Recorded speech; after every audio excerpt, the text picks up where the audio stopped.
por qué nos pasan las cosas que nos pasan, por qué hay lo que hay. Y estaba Job pasándola muy mal, había perdido todo. Y él no tenía respuesta a su pregunta. Él decía, ¿por qué razón estoy yo sufriendo lo que los impíos deberían sufrir si no hay iniquidad en mí? Y vinieron sus amigos. Sus amigos vinieron a condenarlo. Vinieron a poner yugo sobre él. Y discutía con ellos en su dolor. Podría él, en su cansancio, en su fatiga, en su dolencia, en su flaqueza, en su angustia, en su amargura, en ese permanente recuerdo de los tiempos pasados, haber cometido algún error al hablar. Pero este hombre se medía en cada palabra y él era permanentemente condenado por estos tres amigos.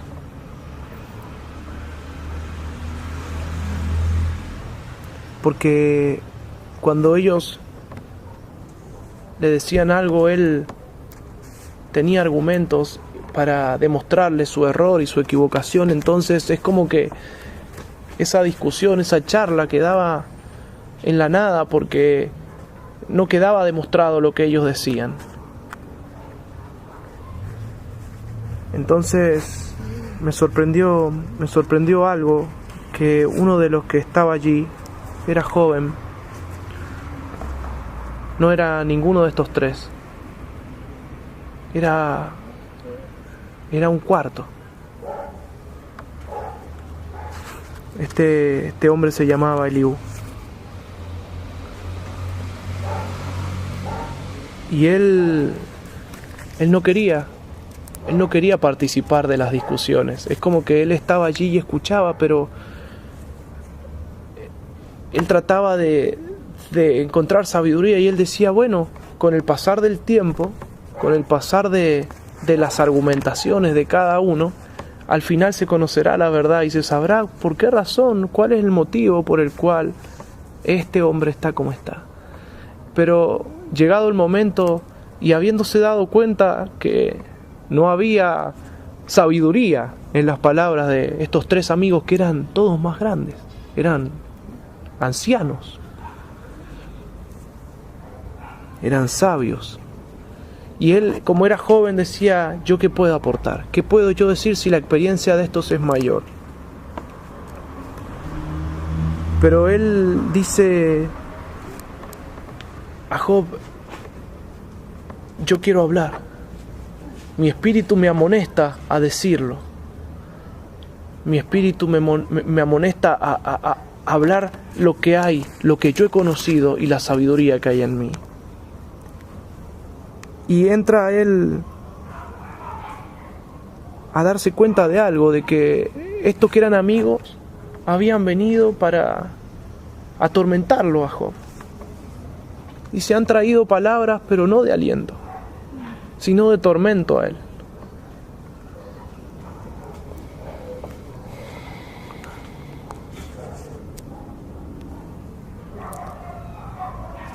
Y este en su sabiduría lo que trata es de decirle lo que es Dios y lo que lo caracteriza. Y alguna de estas cosas es como esto le dice, yo te responderé que mayor es Dios que el hombre. Amén. Son cosas como que él ya sabía. No vamos a decir que Job no la sabía, pero este Eliú es como que estaba diciendo algo, estaba diciendo, todos ustedes son sabios, son doctos, pero escuchen mis palabras. Estaba tratando de justificar el juicio de Dios. Estaba tratando de... No de condenar a Job, sino de justificar a Dios. Decir, yo no vengo a traerte palabras que te duelan y que te amarguen, pero déjame decirte que Dios es Dios. Y sabe que alguna de esas cosas que le dice, lejos esté de Dios la impiedad y del Omnipotente la iniquidad, porque Él pagará al hombre según su obra y le retribuirá conforme a su camino. Entonces, si uno se pone a leer en todo lo que los sabios y eruditos, estos tres amigos, le decían a Job, uno no encuentra estas palabras.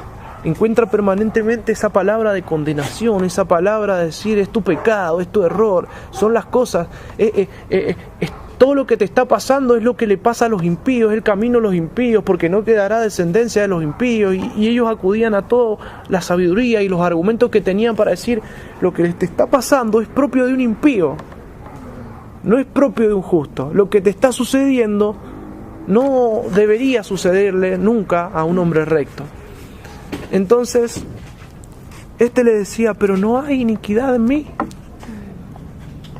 Y que entendía que los caminos, o sea, que no podía él ir en contra de esa argumentación, trataba de decir, bueno, pero si vos eres recto, si vos sos recto, Dios te va a retribuir conforme a tu rectitud. Él va a hacer su voluntad, Él es omnipotente, Él sopló aliento de vida y Él lo quita.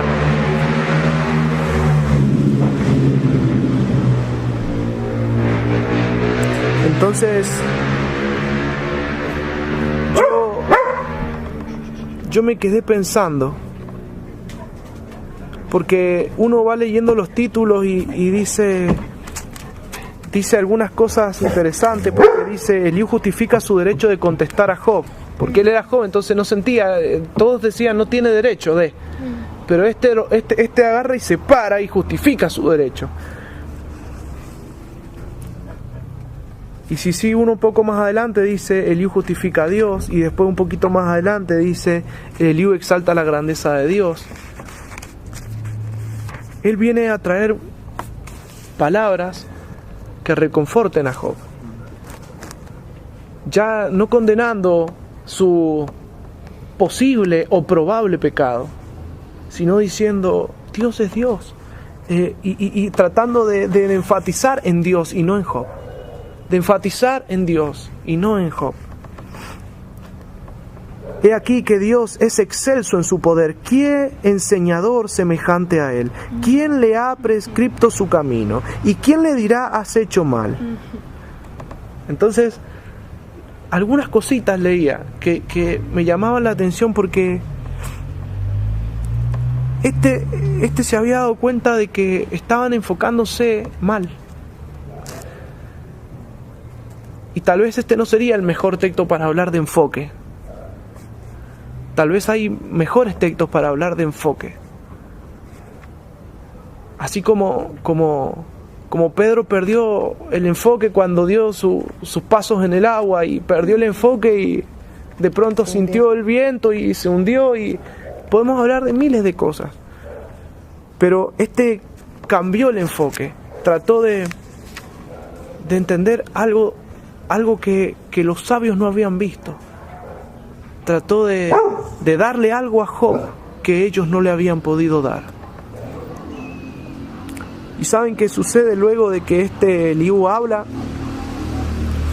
Dice, Jehová convence a Job de su ignorancia. Aleluya. Y sabe que empieza a haber como una charla, un hablar. Y Job se estaba muriendo. No podía morir, pero se estaba muriendo. Amén. Él mismo declara que ya estaba por descender al Seol y que él ya estaba por morir y sus huesos al sepulcro. Él estaba entendiendo algo, que lo que le quedaba era poco tiempo de vida, de que él estaba muriendo. Lo que pasa es que él no entendía por qué.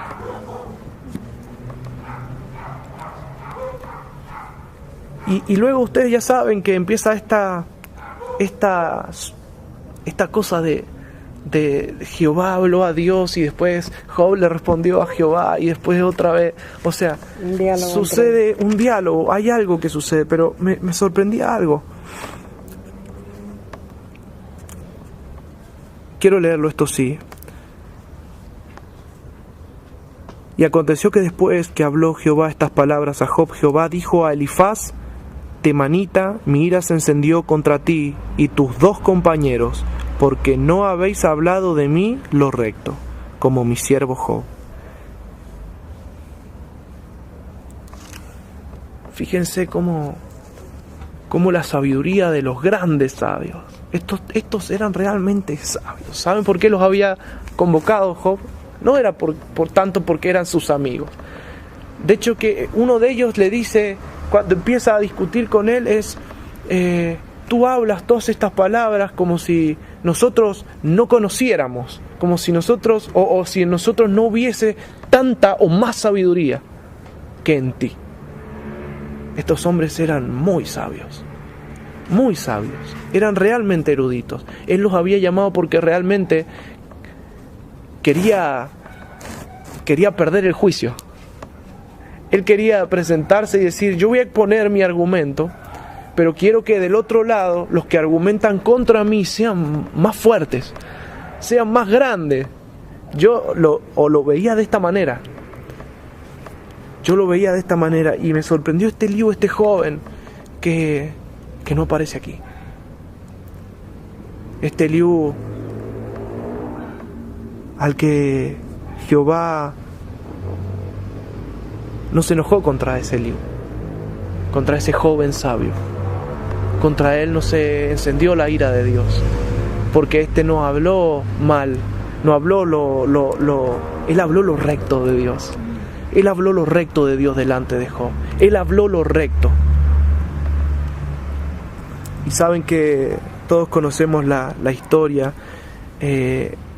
Estos tuvieron que ir a Job para que fueran perdonados, para que la ira de Dios no destruyera a estos hombres.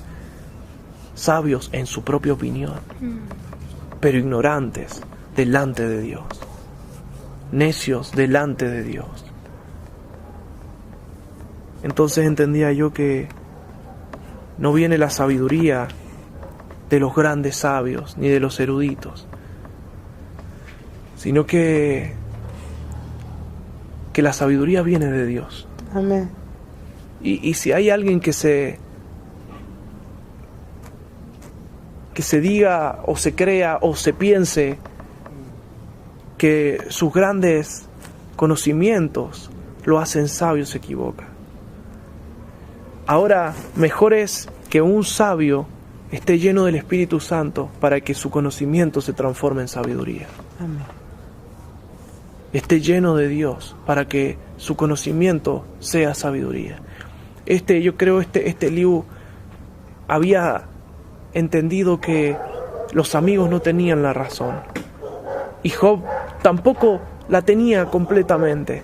Sin embargo, la condenación de estos no cabía sobre este Job, sobre este hombre que había sido recto y que su comportamiento había demostrado que él era un hombre bueno.